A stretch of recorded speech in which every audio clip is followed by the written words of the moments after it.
والصلاة والسلام على أشرف الأنبياء والمرسلين والحمد لله رب العالمين. أعوذ بالله من الشيطان الرجيم. بسم الله الرحمن الرحيم. ومثل الذين كفروا كمثل الذي ينعق بما لا يسمع إلا دعاء ونداء صم بكم عمي فهم لا يعقلون. سورہ البقرہ کی آیت نمبر 171 171 جو ہے، یہاں سے آج کی ہماری کلاس شروع ہو رہی ہے۔ اللہ تعالیٰ نے ایک مثال کے ذریعے اس آیت مبارکہ میں بات کو سمجھایا، اور کافروں کی مثال ایسی ہے جیسے کوئی شخص اس جانور کو پکارے جو پکار اور آواز کے سوا کچھ نہ سنتا ہو۔ یہ بہرے ہیں، گونگے ہیں اور اندھے ہیں، بس یہ سمجھتے نہیں۔ قرآن کے اسالیب میں سے ایک اسلوب یہ ہے کہ قرآن مثالوں کے ذریعے بات کو سمجھاتا ہے، اور انسانی ذہن بھی اس چیز کو زیادہ اچھے اور آسانی سے ایکسیپٹ کرتا ہے کہ جب کسی بھی بات کو مثال کے ذریعے اس کے سامنے پیش کیا جائے۔ تو قرآن نے بہت ساری جگہوں پر مثال دے کر بات کو سمجھایا ہے۔ یہاں بھی اللہ رب العالمین نے ایک مثال دی ہے کس شخص کی جو کافر ہے اور اس کو کوئی پکار رہا ہے، تو وہ اس کی سچویشن یا اس کی حالت کیا ہوتی ہے۔ انسان ہر ٹائم کچھ نہ کچھ سن رہا ہوتا ہے، لیکن ہر سنے جانے والی چیز پر اس کی توجہ نہیں ہوتی، توجہ اس کی کسی ایک خاص طرف ہوتی ہے۔ ابھی ہم اس جگہ پر ہیں تو بہت ساری آوازیں ہمارے کانوں میں پڑ رہی ہیں، لیکن ہماری توجہ جو ہے وہ کس طرف ہوگی، یہ بنیادی طور پر اصل ہوگا۔ اللہ رب العالمین نے یہاں یہ بات فرمائی کہ ینعق الغنم کہتے ہیں کہ ایک چرواہا اپنی بھیڑ بکریوں کو جمع کرنے کے لیے، ڈائریکشن دینے کے لیے ایک خاص قسم کی آواز لگاتا ہے، اور وہ آواز سنتے ہی اس کی بھیڑ بکریاں یا اس کے جانور اس کی ڈائریکشن میں چلنا شروع کر دیتے ہیں۔ اس کا مطلب یہ ہے کہ اللہ رب العالمین یہ فرما رہے ہیں جو انسان دعوت دینے والا ہے، جو انسان دعوت دینے والا ہے، جب وہ دعوت دین کا کام کرے گا تو اس کے سامنے وہ لوگ ہیں جو اس کی دعوت کو مستقل ریجیکٹ کر رہے ہیں۔ اب وہ جو ریجیکٹ کر رہے ہیں ان کے لیے بالکل اسی طرح سے وہ داعی ہے کہ وہ ان کو آواز دے رہا ہے اور وہ سمجھ نہیں رہے، کسی بھی طریقے سے اس کو سمجھ نہیں رہے۔ تو ان کی حالت اسی طرح جیسے جانوروں نے ایک بات سنی اور ان کو پتہ نہیں ہے کیا بات ہوئی ہے، اور وہ اس کو لے کر چل پڑے۔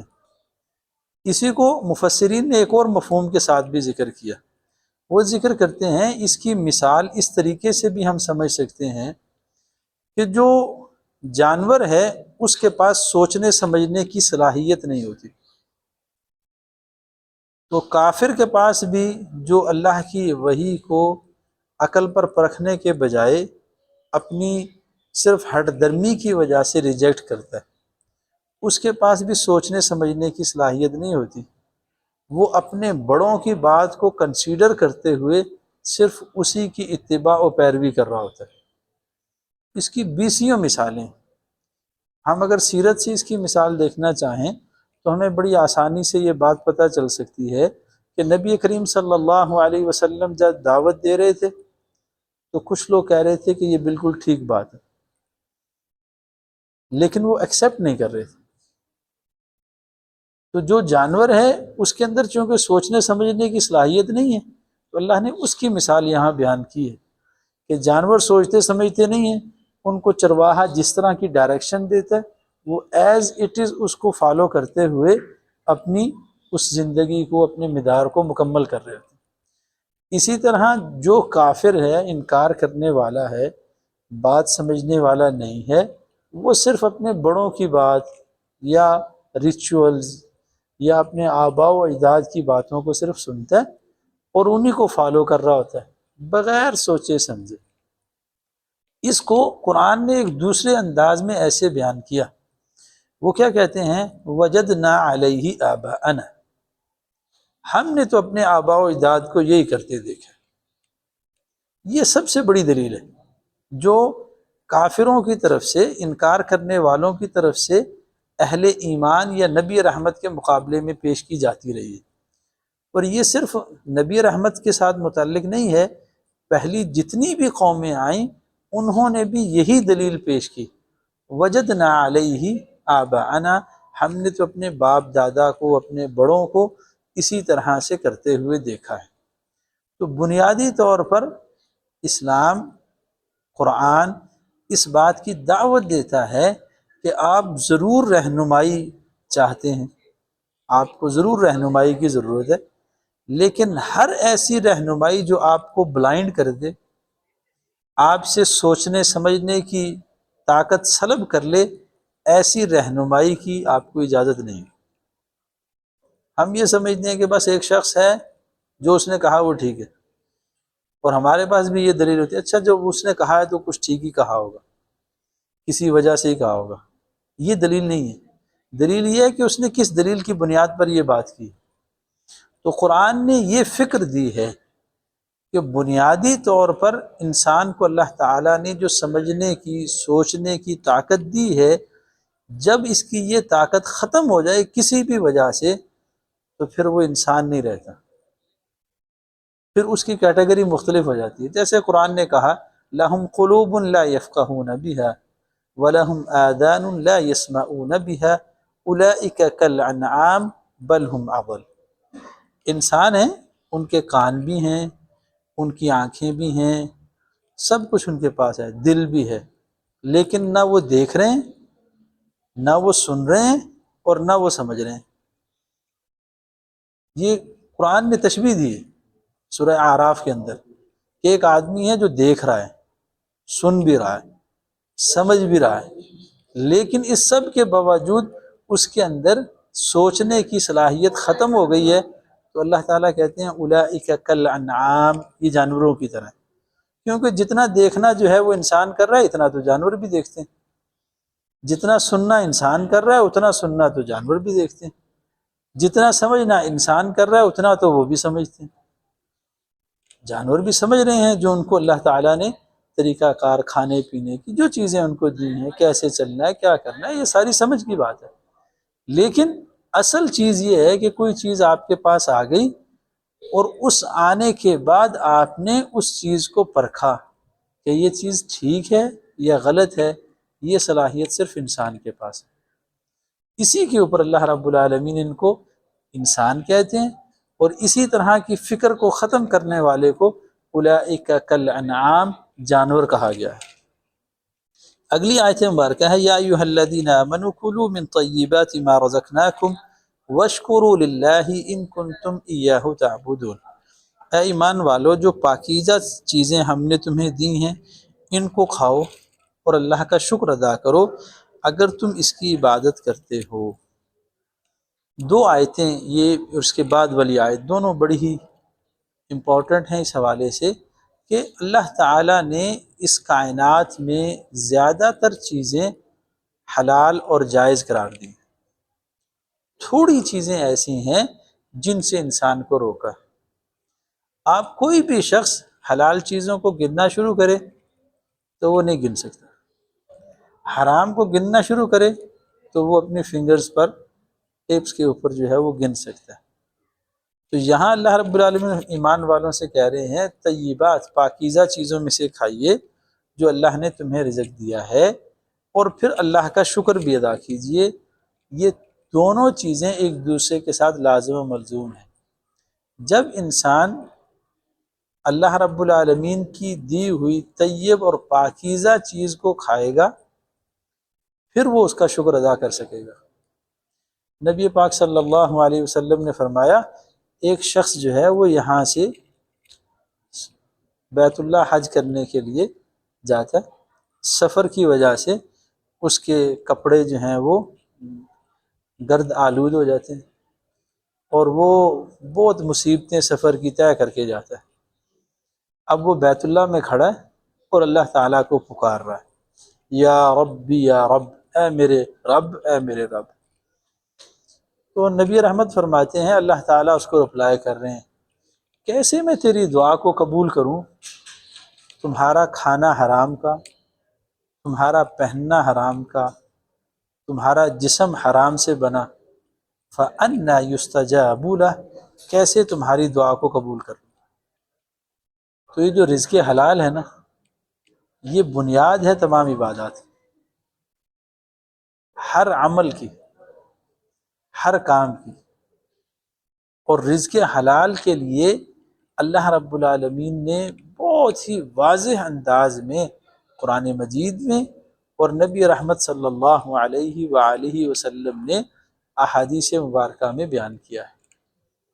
اب ہم یہ کہتے ہیں اچھا رزق حلال کیا ہوتا ہے، اس کو بھی ذرا سمجھ لیں۔ دیکھیں، ہم میں سے ہر آدمی یہ جانتا ہے، سمجھتا ہے، عقیدہ رکھتا ہے کہ جو اس کے لیے ہے وہ اس کو ملے گا۔ صرف انسان غلطی کہاں کرتا ہے؟ جب وہ اس میں جلدی کرنے کی کوشش کرتا ہے۔ مجھے پتہ ہے کہ یہ اللہ تعالیٰ نے میرے لیے لکھا ہے، یہ مجھے ملے گا، کب ملے گا یہ اللہ تعالیٰ جانتے ہیں۔ میں چاہتا ہوں جو کل ملے گا وہ آج مل جائے، اس کی وجہ سے انسان نقصان اٹھاتا ہے۔ اس کو ہم ایسے سمجھ لیتے ہیں جیسے ہمارے ہاں چھوٹے بچے گھر میں ہوتے ہیں، وہ جو ہے وہ چھری کے ساتھ کھیلنا چاہتے ہیں، ہم اس کو نہیں کھیلنے دیتے۔ وہ کیا کہے گا؟ اب ابا جی جو ہیں وہ مجھے روکتے ہی رہتے ہیں، اب تو میں بڑا ہو گیا۔ ابا جی کو پتہ ہے اس کو دیا تو یہ کیا کرے گا؟ نقصان کرے گا۔ اللہ رب العالمین بھی میرے آپ کے بارے میں جانتے ہیں، انہیں پتہ ہے کہ کب کون سی چیز اس کو دی جائے گی جس کے ساتھ یہ اپنی زندگی کو بہتر گزارے گا۔ اگر وہ وقت سے پہلے اس کو مل گئی پھر بھی نقصان کرے گا، اور وقت کے بعد ملی تو پھر بھی اس کو فائدہ نہیں ہوگا۔ تو جو رزق اللہ نے میرے آپ کے لیے لکھا ہے وہ اس دنیا میں آنے سے پہلے مقرر ہو چکا ہے، اس میں کمی نہیں ہوتی، کمی نہیں ہوتی، برکت ختم ہو جاتی۔ کمی کیسے نہیں ہوتی؟ ہم یہ نہیں کہہ سکتے، مثال کے طور پر اگر ہم اس کو سمجھنا چاہیں کہ ایک آدمی کے لیے یہ لکھا کہ اس کے پاس جو ہے وہ 10 کلو جو ہے وہ چاول ہوں گی، میں مثال دے رہا ہوں، یہ نہیں ہو سکتا کہ وہ 9 کلو ہو جائے، لیکن یہ ضرور ہو سکتا ہے کہ اس میں سے برکت نکل جائے۔ اور برکت کیا ہے؟ کہ جو آپ کی ضرورت ہے اس کو جو چیز پورا کر دے وہ برکت ہے، اور آپ کی ضرورت کو اگر کوئی چیز نہ پورا کرے تو یہ بے برکتی ہے۔ آپ دیکھ لیں بہت سارے ایسے لوگ ہوں گے جن کی ضروریات زندگی تھوڑے میں بھی پوری ہو رہی، اور بہت سارے ایسے لوگ ہیں جن کی ضروریات زندگی میں بہت سے میں بھی پوری نہیں ہو رہی۔ تو اس کا ایک سمپل فارمولہ یہ ہے کہ ان کے اندر اللہ رب العالمین نے اس خاصیت کو ختم کر دیا یا اسے اس سے روک لیا۔ تو یہ بنیادی چیز ہے۔ اللہ تعالیٰ نے فرمایا کلوا من الطیبات، پاکیزہ میں سے کھاؤ، واشکروا للہ، اور اللہ تعالیٰ کا شکر ادا کرو، ان کنتم مؤمنین۔ اگلی آیت میں اللہ تعالیٰ یہ بیان فرما رہے ہیں کہ وہ کون سی چیزیں ہیں جو حرام ہیں۔ انما حرم علیکم المیتۃ والدم ولحم الخنزیر وما اہل لغیر اللہ فمن اضطر غیر باغ ولا عاد فلا اثم علیہ ان اللہ غفور الرحیم۔ تم پر مردار اور خون اور سور کا گوشت اور وہ چیز جس پر غیر اللہ کا نام پکارا گیا ہو حرام کیا گیا ہے۔ پھر جو مجبور ہو جائے، نہ سرکشی کرنے والا اور نہ حد سے بڑھنے والا ہو، تو اس پر کوئی گناہ نہیں، بے شک اللہ بڑا بخشنے والا نہایت رحم کرنے والا ہے۔ یہاں اللہ تعالیٰ نے 4 چیزوں کا صرف تذکرہ کیا جو حرام ہے۔ پہلی چیز کہا جو چیز مردار ہو وہ نہیں کھا سکتے، پھر خون، پھر سور کا گوشت، اور جس پر اللہ کے علاوہ کسی اور چیز کا نام لیا جائے، یعنی اس کو غیر اللہ کے لیے ذبح کیا گیا یا غیر اللہ کے لیے خرچ کیا گیا، وہ اللہ نے حرام قرار دے دیا۔ اس کا ہرگز یہ مطلب نہیں ہے صرف یہ 4 ہی چیزیں ہیں، یہ اس لیے یہاں اسپیسیفکلی ذکر کی گئیں کیونکہ قریش جو ہے وہ ان کے بارے میں عقیدہ کچھ اور رکھتے تھے، یعنی خون وہ باقاعدہ کھایا کرتے تھے، جانور جب ذبح کرتے تو اس کا خون وہ کھا لیا کرتے، قرآن نے اس کا تذکرہ کیا ہے۔ اسی طرح ان کے ہاں جو ہے یہ مردار جو ہے اس کے کھانے کا کانسیپٹ بھی موجود ہے۔ یہاں تک تھا کہ وہ اگر کوئی جانور صحیح سالم کھڑا ہوتا تو اس کے کھڑے جانور کی کوئی سائیڈ سے گوشت اتار کر کھا لیا کرتے۔ یہ بھی ایک ان کے ہاں شکل موجود ہے، جیسے جانور بڑا کھڑا ہوا ہے تو ہو سکتا ہے اس کی ران سے تھوڑا سا گوشت وہ اتار لیں اور اس کو وہ کھا لیں، ان کے ہاں یہ بھی موجود ہے۔ اسی طرح کچھ ایسے جانور تھے جنہوں کو انہوں نے خود حرام کر دیا تھا۔ مثال کے طور پر اس کا بھی اللہ تعالیٰ نے ذکر کیا قرآن مجید میں، وَلَا صَائِبَةٍ وَلَا بَحِيرَةٍ وَلَا حَامٍ۔ وہ کہتے تھے کہ ایسی اونٹنی جو مستقل اتنے بچے پیدا کر دے جو کہ نر ہوں تو اس کے بعد جو ہے نا وہ اب ہم پر حرام ہو گئی، یعنی اس کے ساتھ مطلب اس سے ہم فائدہ نہیں اٹھا سکتے، اس کو اپنے استعمال میں نہیں لا سکتے۔ اسی طرح وہ کہتے تھے اگر کوئی ایسا اونٹ ہو جو نر ہو اور اس کے نطفے سے جو ہے وہ اتنے سارے اونٹ ہی پیدا ہو جائیں تو وہ بھی جو ہے وہ حرام ہو جائے۔ تو اس لیے اسپیسیفکلی اللہ تعالیٰ نے اس چیز کے رد کو کانٹیکس میں یہ بات کی ہے کہ یہ جو تم نے خود سے حرام کر دی ہیں چیزیں، یہ اللہ تعالیٰ کی طرف سے حرام کردہ نہیں ہیں۔ اللہ نے تو کچھ چیزوں کو جو ہے وہ تمہارے لیے حرام کر دیا ہے، اور کچھ چیزیں جو ہیں وہ تمہارے لیے اللہ تعالیٰ نے اس لیے بتا دیں تاکہ تم اس کے اوپر چلو۔ امام مسلم رحمہ اللہ تعالیٰ نے نبی کریم صلی اللہ علیہ وسلم کی ایک حدیث کا ذکر کیا صحیح مسلم کے اندر، اور ایک قانون اور اصول دے دیا کہ ہر وہ جانور جس کے نوکیلے دانت ہوں، یہ والے جسے ہم کہتے ہیں چونچ والے دانت، وہ حرام ہے۔ ہر وہ پرندہ جو اپنے پنجے میں پکڑ کر کھاتا ہے وہ حرام ہے۔ اب یہ اصول ہے، اس کو اپلائی کر دیں تو آپ کو خود بخود جو ہے نا یہ ساری چیزیں سامنے نظر آنا شروع ہو جائیں گی کہ وہ کون سے جانور ہیں جو پرندے ہیں جو پاؤں میں پکڑ کر کھاتے ہیں، اور وہ کون سے ہیں جن کے ساتھ یہ جو ہے وہ یہ والے جسے نوکیلے دانت ہیں ان کے پاس یہ نوکیلے دانت ہوتے ہیں۔ تو یہ ایک اصول بیان کر دیا، لیکن اب اس اصول کو بھی اپلائی کریں گے تو بہت ساری ایسی چیزیں جو ہمارے ہاں عموماً حرام سمجھی جاتی ہیں وہ بھی حرام نہیں ہیں، لیکن ہمارے ہاں عموماً حرام سمجھی جاتی ہیں۔ قرآن نے یہاں سور کا جو ہے وہ خنزیر کا بھی ذکر کیا۔ ہمارے ہاں ایک کانسیپٹ یہ بھی تھا، کبھی کسی حد تک معاشرے میں اس کا نام لینے سے زبان ناپاک ہو جاتی ہے اور پتہ نہیں کتنی دیر تک جو ہے وہ زبان ناپاک رہتی ہے، یہ بھی ہمارے ہاں کانسیپٹ چلتا رہا۔ تو کیا عجیب عجیب سے کانسیپٹ ہیں جو ہمارے معاشرے نے ہم کو دیے ہیں۔ جب اس چیز کا نام قرآن اپنے اندر لے رہا ہے، خود قرآن بیان کر رہا ہے، تو کیسے اس کے نام لینے سے جو ہے وہ زبان ناپاک ہوگی؟ قرآن تو کہہ رہا ہے اگر پڑھو گے تو اس پہ ثواب ملے گا، اور اتنا نہیں اتنا جو ہے وہ ملے گا۔ تو کچھ ایسی چیزیں ہیں جو ہم نے خود کر دیں اور یہ ہر معاشرے میں رہی ہیں۔ مثال کے طور پر اللہ تعالیٰ نے قوم بنی اسرائیل کا تذکرہ کرتے ہوئے بھی یہ بات فرمائی ہے کہ اللہ تعالیٰ نے ان کے لیے بہت ساری چیزیں حلال کر دی تھیں، ما حرم اللہ علیہ، مگر جو انہوں نے خود اپنے اوپر حرام قرار دے دی۔ کسی نے کہا کہ میں دودھ نہیں پیوں گا، کسی نے کچھ کہا، تو اللہ رب العالمین فرماتے ہیں یہ ہم نے نہیں حرام کی، ہم نے تو مطلق چیزیں چھوڑی ہیں، لیکن لوگوں نے خود اس کو جو ہے وہ کر لیا ہے۔ تو یہاں اسپیسیفکلی اس کا تذکرہ ہے۔ وما اہل لغیر اللہ، جو اللہ کے علاوہ کسی اور کے لیے جو ہے وہ ذبح کیا جائے۔ دو تین صورتیں ہیں اس کی۔ ایک صورت یہ ہے کہ ایک آدمی جو ہے وہ جانور ذبح کر رہا ہے، اس پر اللہ تعالیٰ کا نام نہیں لے رہا، وہ کسی اور کا نام لے رہا ہے، کسی اور کے لیے وہ کام کر رہا ہے۔ مثال کے طور پر جیسے عربوں کے ہاں یہ تھا کہ وہ بتوں کے پاس اپنے جانور لے کر جاتے اور وہاں پر اپنے جانور جو ہے وہ ذبح کرتے، یہ ان کے ہاں بالعموم بات ہے۔ یا وہ جب کوئی فال شال نکالنے لگتے تو پھر جو ہے وہاں پر اپنے جانوروں کو لے کر جاتے اور وہاں پر ذبح کرتے۔ انٹینشن کیا ہوگی کہ میں یہ اللہ تعالیٰ کی رضامندی کے لیے اس جانور کو ذبح کر رہا ہوں۔ اگر انٹینشن یہ ہو جائے کہ میں کسی اور کو راضی کرنے کے لیے کر رہا ہوں تو یہ بھی جو ہے وہ وما اہل لغیر اللہ ہے۔ اس کو ایسے بھی سمجھ لیں جیسے ہم نماز میں کہتے ہیں، نماز تو ہر بندہ اللہ کے لیے پڑھ رہا ہوتا ہے، ہم تو نہیں کہہ سکتے کہ یہ اللہ کے لیے نہیں پڑھ رہا، لیکن ایک بندے کی انٹینشن کیا بن گئی کہ وہ فلاں بندہ مجھے دیکھ رہا ہے اس لیے میں نماز اچھی پڑھ لوں، تو اب یہ اس کی نماز اللہ کے لیے ہوئی یا وہ بندے کے لیے ہو گئی؟ تو یہ نماز اس کی بندے کے لیے ہو گئی۔ تو جب بندے کے لیے ہو گئی تو اس کو نبی رحمت فرماتے ہیں یہ شرک کرنے کے برابر ہے۔ من صلی یرائی فقد اشرک، جس نے کسی کو دکھانے کے لیے نماز ادا کی اس نے شرک کیا۔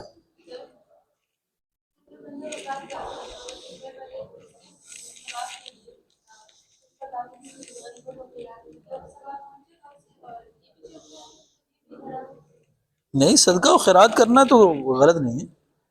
آپ صدقہ و خیرات کریں اپنے والدین کی طرف سے، جیسے نبی رحمت صلی اللہ علیہ وسلم نے قربانی اپنی طرف سے بھی کی اور امت کی طرف سے بھی کی۔ تو اگر کوئی آدمی صدقہ و خیرات کرتا ہے لیکن اس میں انٹینشن یہ ہے کہ وہ اللہ تعالیٰ کو راضی کرنا چاہتا ہے، اس کے لیے اس نے خرچ کیا تھا، لیکن وہ چاہتا یہ ہے کہ اس کے ذریعے سے اللہ تعالیٰ اس کے والدین اور اس کے اعزاء و اقارب کی جو ہے وہ مغفرت کا ذریعہ بھی بن جائے، تو یہ نہیں ہے۔ جس کی انٹینشن ہی یہ ہو کہ یہ کام میں صرف اس لیے کر رہا ہوں تاکہ فلاں آدمی جو ہے وہ اس سے راضی ہو جائے، تو اس کا مطلب یہ ہے کہ اس نے اللہ تعالیٰ کی رضامندی کو سیکنڈ پرائورٹی پر رکھا، فرسٹ پرائورٹی اس کی جو ہے وہ کچھ اور تھی۔ تو یہ وما اہل لغیر اللہ فمن استر غیر باغ ولا عاد فلا اسم علیہ، ایک آدمی ہے جو کہیں مجبور ہو گیا، کچھ ایسے حالات آ گئے کہ اب وہ نہ کہیں جا سکتا ہے نہ کہیں سے وہ اس کو مدد آ سکتی ہے، یا کسی ایسی سچویشن میں چلا گیا کہ اس کے پاس صرف کھانے کے لیے حرام ہی ہے، تو اللہ تعالیٰ یہ فرما رہے ہیں کہ وہ صرف اتنا کھائے گا کہ وہ زندہ رہ سکے، اس کے اوپر پارٹیاں نہیں شروع ہوں گی، اس کے اوپر پیٹ نہیں بھرے جائیں گے، اس کے اوپر جو ہے وہ ایکسٹرا آرڈنری نہیں جایا جائے گا، صرف اتنا سا کہ وہ اپنی جو زندگی ہے اس کو قائم رکھنے کے لیے اگر کچھ حرام ہے اور حلال اویلیبل ہی نہیں، موجود ہی نہیں، اس تک ایکسیس ہی نہیں ہو رہی، اور یہ کوشش کے بعد ہوگا، یہ نہیں ہے کہ اس نے کوشش ہی نہیں کی، پہلے وہ بھرپور کوشش کرے گا، ڈھونڈے گا، اس کی طرف جائے گا، اگر وہ سب کچھ ہونے کے باوجود اس کو نہیں مل رہا تو پھر قرآن یہ اس کو کہہ رہا ہے کہ یہ تمہیں اجازت ہے کہ تم اپنی جان کو بچانے کے لیے صرف زندہ رہنے کے لیے اتنا کھا لو کہ جس میں تمہاری نہ سرکشی شامل ہو اور نہ تم حد سے بڑھنے والے ہو، تو اس کے اوپر گناہ نہیں ہوگا اگر اسے مجبوری کی حالت میں کوئی ایسا کام کرنا پڑے۔ اچھا، یہ مجبوری کیا ہوتی ہے یہ بھی سمجھنے کی ضرورت ہے۔ کچھ مجبوریاں ایسی ہیں جو ہم خود بنا لیتے ہیں، یہ جو مجبوری ہے یہ وہ مجبوری ہے جس میں انسان کی جان جانے کا خطرہ ہے، مطلب اگر وہ نہیں کھائے گا تو وہ مر جائے گا، یہ مجبوری ہے۔ اب دیکھیں کتنے دن آدمی انسان زندہ رہ سکتا ہے، کوئی انسان جو ہے وہ کہہ لے میں 4-5 دن بغیر کھائے بھی رہ سکتا ہوں، تو یہ تو مجبوری نہیں ہے کہ وہ پہلے دن ہی شروع ہو جائے گا، پہلے اس کو وہ سارے اسباب اختیار کرنے ہیں جو اس کو بتائے گئے ہیں، یہ نہیں ہے کہ پہلے دن ہی جو ہے وہ اس طرف جانا شروع کرے گا، سب سے پہلے اس کو بہترین طریقے سے اس کا نعم البدل تلاش کرنا ہے، مجبوری نہیں بنانی۔ ہم مجبوری کے نام پہ بہت ساری ایسے کام کرتے ہیں جو کسی بھی طور پر جو ہے وہ جائز نہیں ہوتے۔ ان اللہ غفور الرحیم، اللہ معاف کرنے والے اور مہربان ہیں۔ ان الذين يكتمون ما انزل الله من الكتاب ويشترون به ثمنا قليلا اولئك ما ياكلون في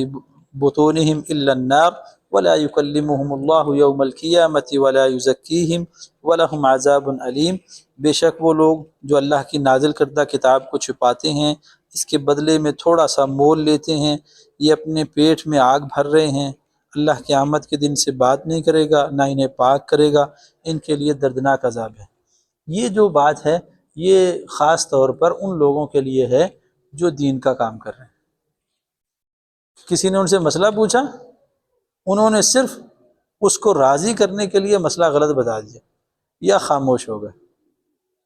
اس کو راضی کرنے کے لیے دنیاوی فائدہ اٹھانے کے لیے اس بندے سے اس کی مرضی کا اس کو جواب دے دیا،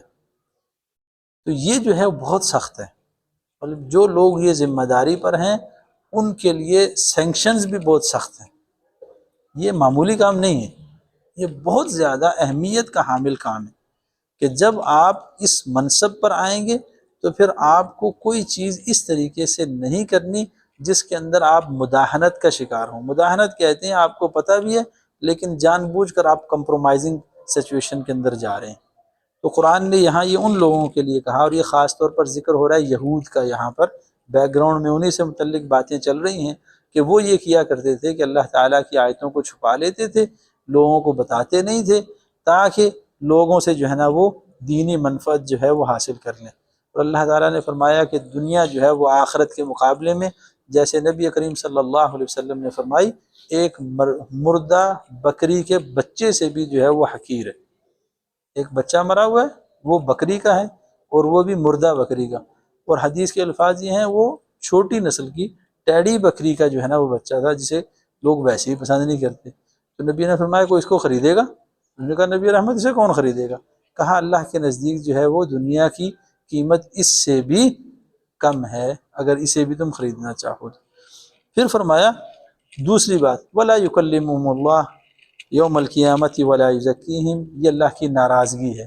نہ اللہ ان سے بات کریں گے نہ ان کو پاک صاف کریں گے۔ یہ اللہ نے ڈانٹ ڈپٹ کی اور اپنی ناراضگی کا اظہار کیا۔ جو لوگ یہ کام کریں گے تو ایسے لوگوں کے اوپر اللہ تعالیٰ کی شفقت، مہربانی، رحمت نہیں ہوگی، بلکہ ان کے لیے اللہ تعالیٰ کی پکڑ اور سخت عذاب ان کے لیے ہوگا۔ اللہ سے دعا ہے اللہ ہمیں سمجھنے کی توفیق عطا فرمائے۔ وما علیہ الا البلاغ۔ یہ کنسیپٹ ہے کہ اگر کوئی خیرات کرتا ہے تو اس کے جو اکاؤنٹ میں ہوتے ہیں ان کی مغفرت ہو جائے، تو اس کی لمٹ کہاں تک ہے؟ مینس کہ وہ سامنے قتل کر کے دیا ہو تو یہ خیرات میں شروع کر دیں، یا بالکل جیسے عیسائی کرتے ہیں کہ حضرت عیسیٰ علیہ السلام نے اپنے آپ کو مارے، اپنے آپ کو سولی دے کے یا مار کے انہوں نے ہمارے گناہوں کا کفارہ ادا کیا ہے، وہ بھی پھر اپنی جگہ پہ ٹھیک ہو جائیں گے اگر ہم مسلمان اسے ٹھیک سمجھتے ہیں؟ نہیں دیکھیں، یہ تو اصول جو ہے نا وہ تو اصول ہیں۔ اصول یہ ہے کہ جب آپ نے کسی بھی نیکی کے اندر حصہ دار بننا ہے تو اس کا مطلب یہ نہیں ہے کہ آپ خود حقوق العباد یا دوسری چیزوں کو ختم کر کے اس نیکی میں شریک ہونے کی کوشش کر رہے ہیں۔ اصول تو وہیں پہ رہیں گے۔ مثال کے طور پہ جیسے بھی آپ نے کہا کہ ایک آدمی ہے وہ خود تو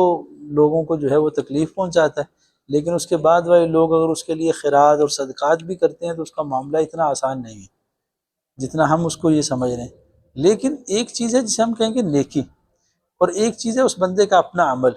جو بندے کا اپنا عمل ہے اس کے اوپر مواخذہ ہوگا، لیکن جو اس کے بعد والی نیکیاں ہیں وہ بھی اس کے لیے فائدہ مند ہوں گی۔ جیسے نبی رحمت صلی اللہ علیہ وسلم نے فرمایا ولد صالح یدعو لہ، ایک آدمی ہے جس نے شاید اپنی زندگی میں کوئی اتنی اچھی زندگی نہیں گزاری، لیکن اس کی اولاد بہت نیک اور اچھی ہوئی، تو جب بھی وہ اس کے لیے دعا کرے گی وہ اس کو ضرور فائدہ پہنچے گا۔ لیکن اس کا مطلب یہ نہیں ہے کہ جو اس کا محاسبے کا عمل ہے وہ کہیں رک رہا ہے، یہ اللہ بہتر جانتے ہیں۔ دونوں چیزیں علیحدہ علیحدہ ویٹیج رکھتی ہیں، ہم ان میں سے کسی ایک کو دوسرے کے ساتھ مکس اپ کر کے زیرو نہیں کر سکتے۔ مثال کے طور پہ میں کہوں کہ اس اے کا جو ہے نا وہ اپنا عمل ٹھیک نہیں ہے، لیکن اے کے لیے جو لوگوں کی نیکیاں ہیں وہ ٹھیک ہیں، تو یہ جو عمل ہے یہ اپنی جگہ پر ہے، اور ان لوگوں کی اس کے لیے کنٹریبیوشن جو ہیں وہ اپنی جگہ ایگزسٹ کرتی رہیں گی۔